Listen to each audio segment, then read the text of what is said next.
You're listening to AI PRISM from Seoul Economic Daily.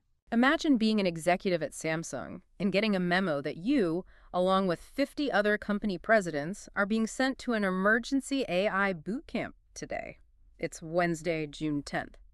Let's get into one of Korea's top economic stories today. Yeah, we are looking at a massive structural shift here. Right. Like on the surface, 4 front-page stories covering fighter jets, corporate AI, tax law, and urban housing seem completely unrelated. Exactly. They sound like totally different worlds. But look closer, and the Korean government is aggressively driving a policy shift towards strict rules-based sovereignty right now. Yeah, and the mandate coming out of Samsung is just staggering. Oh, absolutely. Samsung is forcing an AI transformation on all 280,000 employees today.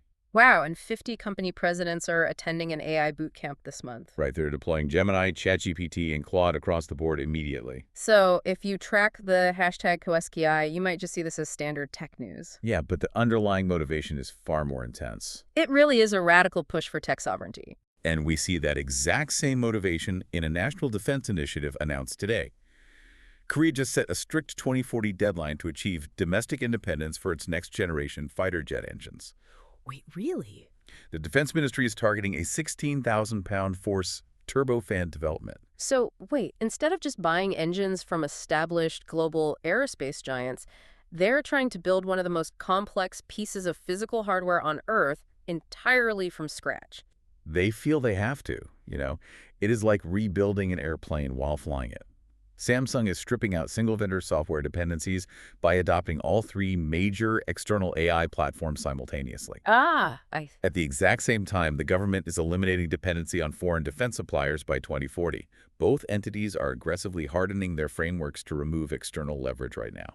Well, it's one thing to throw billions at tech and defense independence, but a nation also has to protect that capital, which leads us to a bizarre discovery in the domestic tax data.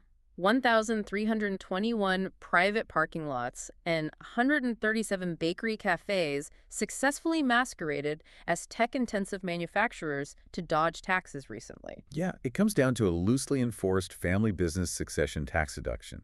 Korea imposes an inheritance tax rate on large estates of up to 50%. 50%. Yeah, so to prevent vital tech manufacturers from having to liquidate assets just to pay that massive tax bill, the government created a deduction. Oh, that makes sense. But because the definition of a tech SME was so vague, a family could buy a parking lot, install an automated payment kiosk, and legally pass it on as a tech business to bypass that 50% tax. Well, hold on.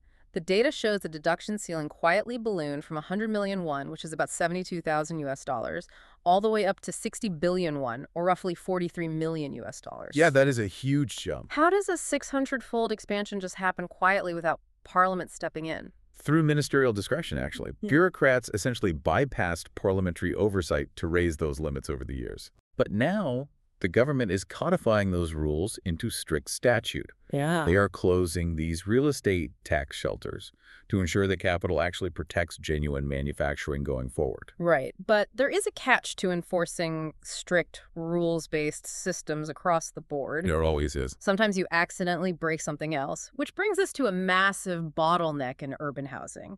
Seoul is suddenly doubling its relocation loan fund from 50 billion won, or 36 million US dollars, to 100 billion won, which is 72 million US dollars. Yeah. Why the emergency cash injection? Well, you had to understand Korea's unique Jeonsi lease system.